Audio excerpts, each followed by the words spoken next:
Futures contracts are agreements to buy or sell assets at a set price on a future date. Let's look at how they work. At its core, a futures contract is a binding legal agreement between two parties to exchange an asset at a predetermined price. Unlike options, where you have a choice, futures are a firm commitment that must be settled by the agreed-upon date. Futures use standardized terms set by exchanges, allowing for high leverage, but remember that daily settlements can lead to rapid account changes.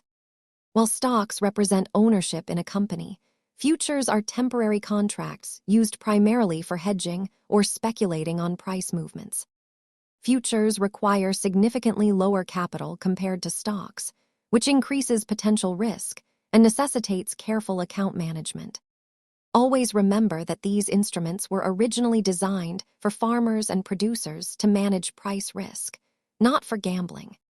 Futures trading involves significant risk to capital. Consult a professional before starting. Thanks for watching and subscribe for more.